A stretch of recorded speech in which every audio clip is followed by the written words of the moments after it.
Passer la parole à maître Charles-Stéphane Marchiani. Ensuite, ce sera Madame la Présidente Dou Collins, qui représente le Maroc et aussi le notariat. Et donc, on va avoir le point de vue de deux professionnels du droit. On vous écoute, Charles-Stéphane. Merci, Alfred. Excellence, Mesdames, Messieurs, c'est avec beaucoup d'humilité que je prends la parole après avoir, en tant qu'avocat d'un pays non membre de l'OHADA, que je prends la parole après son Excellence qui représente le pays qui aujourd'hui exerce la présidence tournante de l'OHADA et ce depuis le 1er janvier 2025. Donc, Excellence, je vous demande de l'indulgence sur l'analyse que je pourrais présenter concernant l'OHADA. En tout état de cause, je voudrais partir d'un constat qui est celui de extérieurement de la croissance de l'OHADA et de sa réussite. Alors pourquoi ? Parce que lorsque l'OHADA a été créée en octobre 1993, elle comptait 14 pays. Aujourd'hui, elle en compte 17 et elle a cette particularité que depuis sa création, aucun pays africain ne l'a quittée. Or, on sait qu'en Afrique, on quitte facilement les organisations internationales quand on n'est pas content. Je prendrai l'exemple de cette année 2025 où la CEDEAO, l'Organisation internationale de la francophonie, ont perdu chacun 3 membres, le Mali, le Burkina Faso, le Niger. En revanche, ces 3 membres sont restés membres de l'OHADA. C'est donc qu'il y a peut-être, malgré les vicissitudes de la vie politique, un intérêt à rester membre de l'OHADA. Autre exemple, et monsieur le conseiller l'a rappelé, un certain nombre de pays extérieurs à l'OHADA en Afrique s'y intéressent. Le Burundi, Madagascar sont sur la voie de l'adhésion. Le Rwanda a manifesté son intérêt également et dans le Maghreb, la Tunisie s'en inspire ponctuellement, le Maroc aussi s'en inspire ponctuellement puisque la dernière loi marocaine sur la médiation s'est fortement inspirée de l'acte uniforme OHADA sur la médiation. Alors pourquoi si j'ai voulu dresser ce bilan, c'est pour introduire le sujet, c'est qu'il y a des avantages au droit de l'OHADA. C'est que ce droit de l'OHADA est utile et qu'il fonctionne. Pour en faire une présentation nécessairement rapide en raison du temps qui nous est imparti, je vais retenir 2 axes. Je voudrais voir d'abord les avantages effectifs, c'est-à-dire les avantages que le droit de l'OHADA apporte déjà, aujourd'hui, au moment où nous parlons. Et un deuxième axe concerne les avantages latents, c'est-à-dire les avantages qui n'ont pas encore éclos et ce que le droit de l'OHADA peut apporter si on en tire tout le bénéfice. Alors, la première idée, les avantages effectifs, ce que le droit OHADA apporte déjà. Lorsqu'on parle de droit OHADA, il y a une notion juridique qui doit être invoquée tout de suite, c'est la notion d'acte uniforme. Alors c'est quoi un acte uniforme pour les non-juristes qui sont dans la salle? Un acte uniforme, c'est un instrument juridique, c'est un texte, d'accord, qui comporte des normes générales et impersonnelles visant à régir un secteur du droit des affaires. Ces actes uniformes sont des actes qui sont édictés par le comité exécutif de l'OHADA.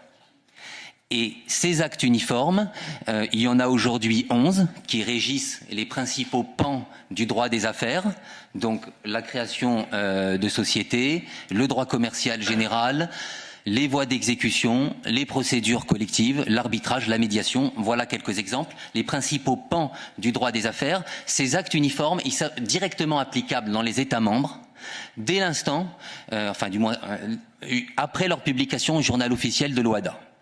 Ils sont directement applicables dans les États membres sans transposition et ils ont une valeur supérieure aux droits édictés par les États membres. Donc concrètement, ça veut dire quoi? Ça veut dire que lorsqu'un pays adhère à l'OHADA, d'accord, eh bien il bénéficie automatiquement de ce transfert de savoir-faire juridique, c'est-à-dire qu'il a automatiquement à sa disposition une législation presque complète sur le droit des affaires. Et donc c'est forcément là un premier avantage, puisque c'est une législation éprouvée et opérationnelle. Le deuxième qualité du droit de l'OHADA, c'est que c'est un droit fait par des experts. Je m'explique. Les actes uniformes, qui sont la base du droit de l'OHADA, comment sont-ils élaborés? Eh bien, ils sont élaborés par le secrétariat permanent de l'OHADA, d'accord, qui a auparavant échangé avec l'élite juridique des pays membres à travers les commissions nationales dans chaque pays OHADA, qui sont le point focal des relations entre le siège de l'OHADA et les pays membres. Ce projet de texte est ensuite soumis aux États pour observation. Il est renvoyé au secrétariat qui le soumet à la Cour commune de justice et d'arbitrage pour recueillir son avis, la CCJA, qui est un organe de l'OHADA. Et ensuite, il fait l'objet d'une adoption en Conseil des ministres avant d'être publié au journal officiel. C'est donc un droit fait par des experts. Ça a un intérêt. L'intérêt, c'est que on se tient loin des soubresauts et des éventuels changements de régime politique dans les États membres. Le droit de l'OHADA restera en place quelle que soit l'évolution de la situation politique dans les différents États membres, et donc ça apporte une stabilité, et ce droit fait par des experts apporte aussi une crédibilité légistique. C'est-à-dire que c'est pas fait, le cas échéant, par des parlements sous une menace quelconque de pression de la rue ou de populisme. C'est mûri, c'est pensé, c'est un droit technique qui donc a vocation à être opérationnel et efficace. Autre caractéristique du droit de l'OHADA, une crédibilité également judiciaire. Pourquoi? Parce que vous avez la Cour de commune de justice et d'arbitrage, une des institutions de l'OHADA, qui a une particularité, c'est qu'elle bénéficie d'un transfert de souveraineté judiciaire. Ça, je crois que c'est, je parle sous le contrôle, une particularité, j'allais dire, au niveau mondial. C'est-à-dire que pour tous les États membres de l'OHADA, vous avez un contentieux qui met en cause l'application d'une législation OHADA à travers un acte uniforme. La première instance, la Cour d'appel, c'est devant les juridictions des États membres. En revanche, si vous avez un recours parce que se pose une question juridique sur l'application d'un acte uniforme, alors vous avez une compétence exclusive de la Cour commune de justice et d'arbitrage qui seule pourra trancher le litige. Les juridictions suprêmes nationales ou les cours suprêmes nationales ne pourront pas intervenir. Monopole de la CCJA. Donc là, très clairement, ça assure une uniformité dans l'application du droit OHADA, mais également une certaine sécurité juridique, dans le sens où, si vous voulez, la prise de distance entre le règlement du litige et le lieu où ce litige va être réglé par une institution judiciaire évite les conflits d'intérêts. Autre qualité de l'OHADA, c'est qu'elle met à la disposition des acteurs économiques, et on sait que c'est quelque chose qu'ils prisent beaucoup, toute une boîte à outils en matière de modes de règlement alternatifs des litiges. Des modes de règlement de litiges extrajudiciaires.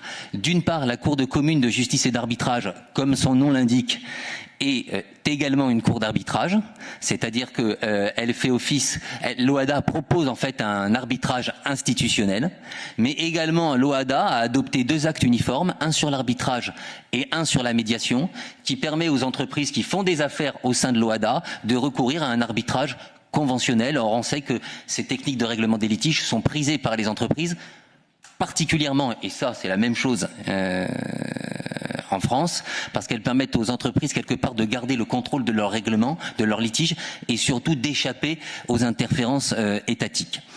Et puis, dernier point, dernier avantage, effectif aujourd'hui, c'est la portabilité juridique. En fait, alors je m'explique.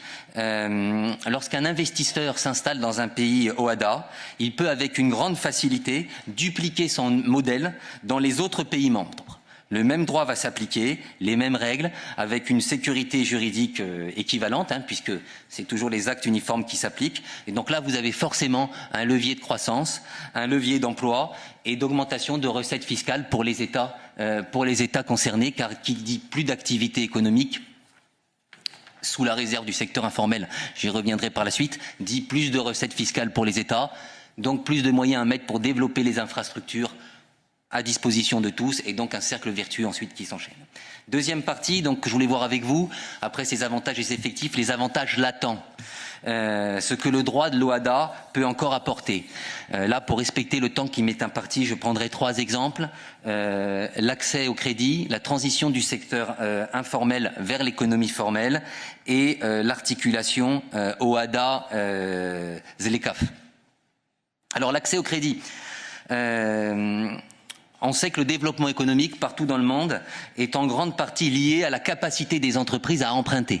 C'est-à-dire à la possibilité pour les entreprises d'avoir un accès au financement. Et on sait que la capacité des entreprises, enfin que l'accès au financement dépend grandement de la qualité des garanties que les créanciers vont pouvoir avoir à leur disposition. Il existe une corrélation qui a été observée par les économistes entre la qualité des garanties données aux créanciers et le volume du crédit à disposition des entreprises. Lorsque ces garanties ne sont pas d'une bonne qualité juridique, le volume de crédit dans une économie, il est à peu près à 30% du PIB.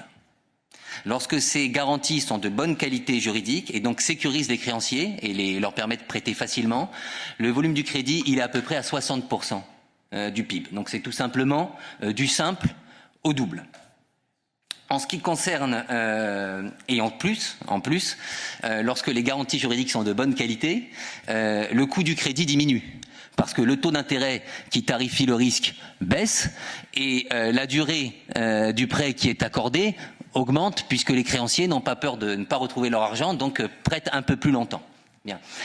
En ce qui concerne le droit de l'OHADA, là on peut encore progresser. Certes, il y a l'acte uniforme sur les sûretés, mais cet acte uniforme sur les sûretés tel qu'il est interprété actuellement, il a une petite faiblesse, c'est que c'est un acte uniforme, enfin les sûretés c'est très formaliste, excessivement formaliste, et la jurisprudence actuelle considère que toute méconnaissance d'une formalité au niveau de la sûreté est susceptible d'une nullité d'ordre public, c'est-à-dire sans que le débiteur ne fasse la preuve d'un grief.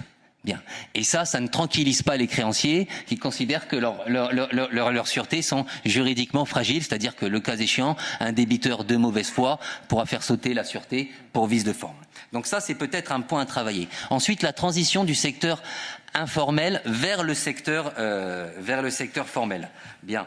On sait que en Afrique subsaharienne, à peu près, le secteur informel occupe à peu près, représente à peu près 55% du PIB et occupe alors par définition c'est informel, donc c'est pas exactement, mais entre 50 et 80% de la population active.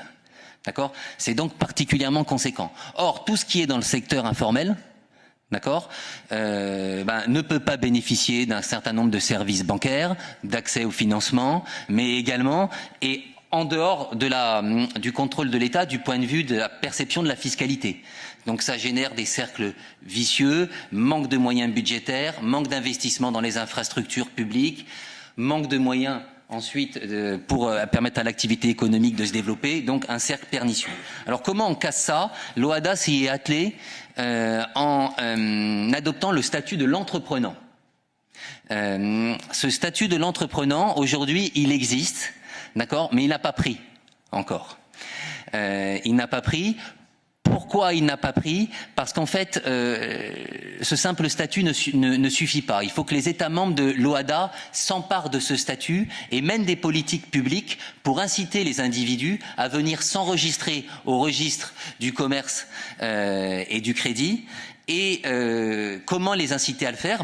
Des incitations fiscales. D'accord, mais également leur proposer des services de formation en matière de comptabilité, de management, en leur proposant des services bancaires, donc en les incitant à sortir du secteur informel. Alors c'est par ça qu'on y arrivera et pas par la sanction, puisqu'il a été question à un moment dans la doctrine de dire que si ça marchait pas le statut d'entrepreneur, c'était parce qu'il n'y avait pas de sanction pour les personnes qui exerçaient de façon informelle. Non. Pas la sanction, pourquoi ? Parce que le secteur informel, c'est essentiellement des activités de subsistance, D'accord? Et en Afrique subsaharienne, c'est particulièrement sensible. Je prendrai 2 exemples. On connaît les troubles qu'il y a eu au Sénégal, je parle sous le contrôle, hein, en novembre 2007, lorsque le gouverneur de Dakar a voulu faire déguerpir les marchands ambulants. Et on se rappelle, hein, ce qui a déclenché le printemps arabe, c'est la confiscation à un vendeur ambulant de son stock par les autorités en Tunisie. Donc c'est extrêmement sensible et on ne peut le faire qu'avec un encadrement juridique, mais également des politiques, ça il existe avec l'OHADA, mais des politiques publiques qui accompagnent cet encadrement juridique. Dernier exemple où on peut encore développer, c'est l'articulation entre l'OHADA et la zone de libre-échange continentale africaine.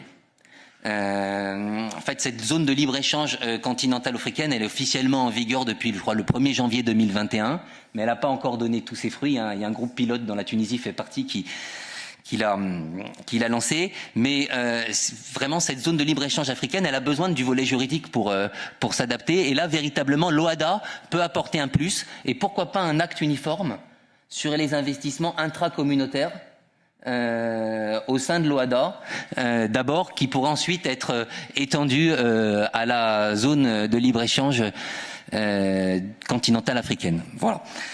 En conclusion, j'espère que du coup je suis pas allé trop vite.